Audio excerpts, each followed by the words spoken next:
আজ ভীষণ সেই ছোট্টবেলাটাকে মনে পড়ছিল, জানেন? সময় কতটা পাল্টে দেয় মানুষকে, তাই না? গাছ থেকে হোক কিংবা হাতে পেরে কিংবা মাঠে ঘাট থেকে টাটকা কোনো কিছু তুলে খাওয়ার যে আনন্দ আছে, সেটা হয়তো পৃথিবীর কোনো প্রান্তেই খুঁজে পাবেন না। আর গ্রামে যখন থাকি তাহলে তো এই সমস্ত কিছুই নিয়েই আমাদের জীবনযাপন, তাই না? আর সমস্ত কিছু আনন্দের মধ্যেই কেমন জানি দূর থেকে হাতছানি দেয় দুঃখ। মানে আপনার আমার জীবনে, প্রত্যেকের জীবনেরই আর কি, দুঃখর জিনিসটা কোথাও না কোথাও একটু জায়গা করে নিবেই, জানেন? তো চলুন, এত আনন্দের মধ্যে আজকে পড়েছে একটা ভীষণ প্রবলেমের মধ্যে। তো বেশ কয়েকদিন ধরেই এই অসুবিধাটা আমার হচ্ছিল। তো আপনাদের সাথে আর আমি শেয়ার করিনি, কারণ আমি চাই সমস্ত কিছু আমার সুখের জিনিসগুলো আপনাদের সাথে শেয়ার করতে, তাই না? তো চলুন, আজকে ভাবলাম শেয়ার করেই ফেলি, যেহেতু সুখ দুঃখ নিয়েই তো জীবন, তাই না? আর পরিবারের সাথে তো সুখ দুঃখের গল্প করতেই হবে। তো এখন ঘড়ির কাঁটায় বাজে 10:30। আজকে নতুন একটি দিনের সাথে নতুন একটি ব্লগ শুরু করছি, আশা করি ভালো লাগবে। আর ভালো লাগলে আমার নতুন পরিবারের সদস্য হওয়ার জন্য আপনার কাছে বিনীত অনুরোধ রইল। তো আজ হচ্ছে গিয়ে বৃহস্পতিবার, মানে আমি এখন শুক্রবারে ভয়েসটা দিয়ে আজকে ভিডিওটি আপলোড করব। তো সকলকে জুম্মা মোবারক। তো চলুন, আজকে নতুন একটি আয়োজন শুরু করা যাক। দেখুন, সকালবেলা উঠেই তো উঠানটা, তারপরে আমাদের যে কালু লালু যেখানে থাকে তাদের জায়গাটাও পরিষ্কার করে দিয়েছি। আর এখন বসে দিচ্ছি হচ্ছে গিয়ে ভাত, আর তার সাথে করবো মুগের ডাল। বেশ কিছুদিন ধরে মসুর ডাল খাচ্ছিলাম, তো একঘেয়েমি একটা জিনিস ভালো লাগে না, তাই না? তো সেই জন্যেই ওই ডালটাকে বাদ দিয়ে এখন মুগের ডাল রান্না করছি।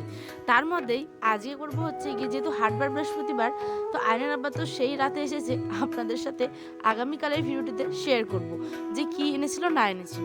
তো আজ যেহেতু আমি দিনের বেলা রান্নাটা করছি, তাই ভাবলাম চলো ডাল করব, আর করব হচ্ছে গিয়ে শিম আলুর ভাজা। আর ওই যে শাশুড়ি মা সেদিন দিয়েছিলেন হচ্ছে আমাকে কি বলে লাফা শাক, তো সেটাকে আরও কি ভাজা করে। আমি আবার কোনোদিনও লাফা শাক ভাজা খাইনি, জানেন? আমাদের দিকের মালদার খাওয়া দাওয়া আর উত্তর দিনাজপুরের খাওয়া দাওয়ার মধ্যে সম্পূর্ণটাই পার্থক্য। তো কি বলবো, চলুন দেখতে দেখতে আপনারাও বুঝে যাবেন। এই যে এখানে আমি হচ্ছে ডালটা ফোড়নে দিব হচ্ছে কাঁচা লঙ্কা, পেঁয়াজ কুচি আর আদা দিয়ে, আর একটা তেজপাতা দিয়ে, এই যে সম্বাস দিয়ে ডালটাকে ফোড়ন করে নিলাম। আর বললাম না, সময় মানুষকে পাল্টে দেয়। বাবার বাড়িতে যখন কোথাও একটু হাতে ছ্যাঁকা লাগতো, তখন গোটা পৃথিবীটা চিৎকার করে হাঁটতাম, জানেন? কিন্তু এখন সময়ের সাথে সাথে মন প্রাণ সব সমস্ত কিছুই কঠিন হয়ে গেছে, জানেন? এই যে দেখছেন গরম কড়াইটা, আপনারা বিশ্বাস করবেন না, আমি সত্যি কথা বলছি, গ্যাসটা অফ করার পরেই গরম ফুটন্ত ডালটা হাত দিয়ে ধরেই কেমন বাড়িটাতে ঢাললাম, দেখতে পেলেন? এটা কোনো বানানো নয়, হয়তো বিশ্বাস করবেন না, আপনাদের ব্যাপার, কিন্তু আমি আমার সত্যি কথাটাই বললাম। তো সেই জন্য বলছি, সময়ের সাথে সাথে সমস্ত কিছুই বড় কঠিন হয়ে যায়, তাই না? আর ধৈর্য শক্তি সমস্ত কিছুই বেড়ে যায়। তো চলুন, বেশি জ্ঞান দিচ্ছি হয়তো মনে করবেন, কিন্তু বিশ্বাস করুন, কোনো জ্ঞানের গল্প না, এটাই বাস্তব। তারপরেই দেখতে পেলেন আমি ওখানে ডালটা ফোড়ন দিয়ে ভাজাটা কিন্তু অলরেডি বসিয়ে দিয়েছি। আর সকালবেলায় চাদরটা নিয়ে কাজ করছিলাম, তার মধ্যেই বারবার সেটা জলে পড়ে যাচ্ছে, তো কোনো সময় এটা সেটা, সেই জন্য একটা গামছাকে দেখুন মাথায় দিয়ে নিয়েছি। তারপরে যে মা দিয়েছিল এখানে, সেই শাকটাকে একটু বড় বড় ডাঁটাগুলো, যে ডাঁটগুলো থাকে সেগুলোকে ভেঙে নিচ্ছিলাম, যেহেতু ভাজা করব। আর এটা আমার ফার্স্ট টাইম খাওয়া, এই যে লাফা শাকের ভাজা, ঠিক আছে? তো এই যে দুরন্ত এক্সপ্রেসের মতো সমস্ত কিছু করতে হয় সকালবেলাটা আমাকে। দেখুন, বলতে বলতে ছোট ছোট আলু ছিল, জানেন? এই ছোট ছোট আলুগুলোকে আমরা কি বলে, এটা যেন গিঞ্জি আলু বলে আমাদের ভাষায়, গ্রামের ভাষায়। তো এই গিঞ্জি আলুগুলোকে দিয়ে শিমের একটা চচ্চড়ি করে নিলাম। আর এদিকে লাফা শাকটা দিতে দিতে দেখছেন একদম কি সুন্দরভাবে গলে যাবে। তো চলুন এটাকেও ভাজা করে নিই।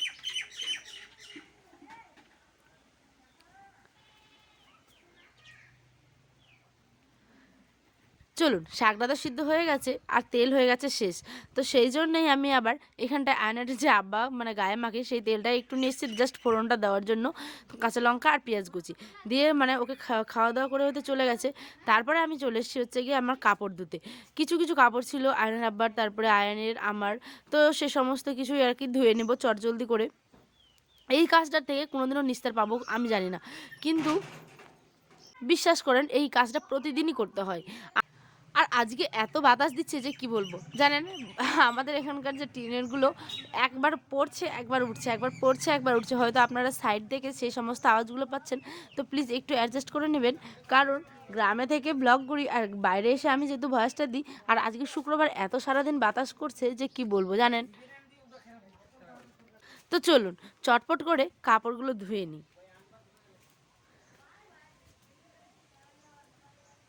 আর বেশ কিছুদিন ধরে যেহেতু এখন রৌদ্র করছে, সেই জন্য আয়নার আবার জিন্সটাও ধুয়ে নিলাম।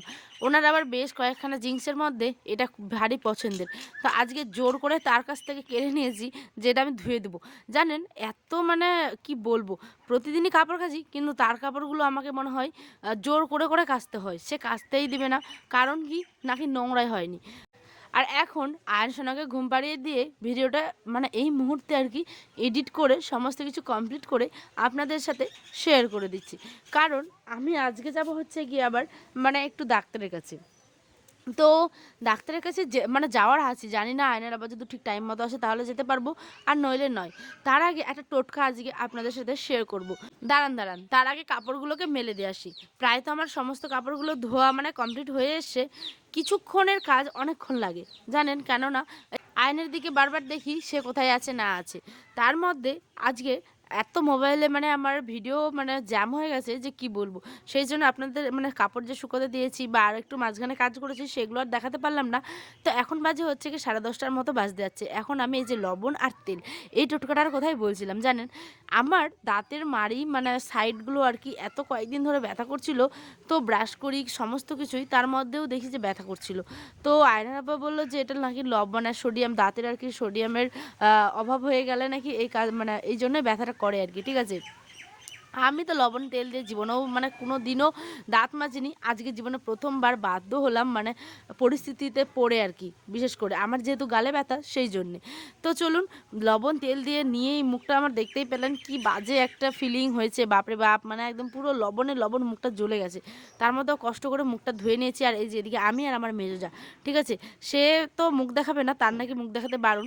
সেই জন্য আর কি আয়ান সোনা এদিকে খেলাধুলা করতে করতে দাদুর সাথে খাচ্ছে, আর আমরা এদিকে কিন্তু এই যে দেখছেন গাছের পাকা পাকা একদম কুল, কোনোটা পাকা কোনোটা কাঁচা, দেখে এত লোভ লাগছিল যে সামলাতে পারিনি নিজেদেরকে। আর তো 6টা কাঁচা লঙ্কা বেশ ভালো মতো করে একটু মানে আগুনের মধ্যে পুড়িয়ে নিলাম জানেন।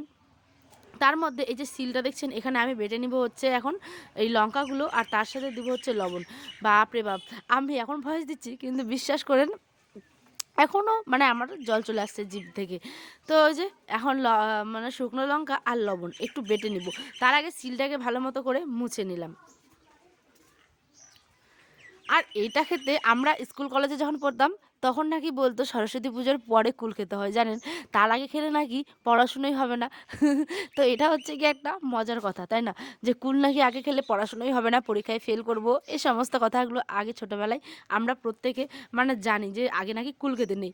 তো ওইটাও কথা খাওয়ার সময় মানে আমি আবার ভাবছিলাম, ঠিক আছে, তো এখন তো আর পড়াশুনো করি না সেই জন্য খেয়ে নিয়েছি।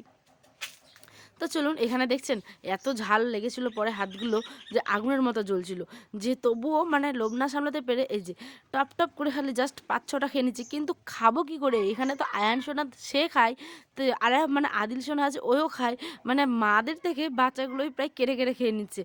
তার মধ্যেও চলুন চট জলদি করে আমি আমি খেয়ে নিই। তো আজ এই পর্যন্ত, দেখাবে অন্য একটি ব্লগে। সকালে ভালো থাকবেন, সুস্থ থাকবেন, আল্লাহ হাফেজ, টাটা।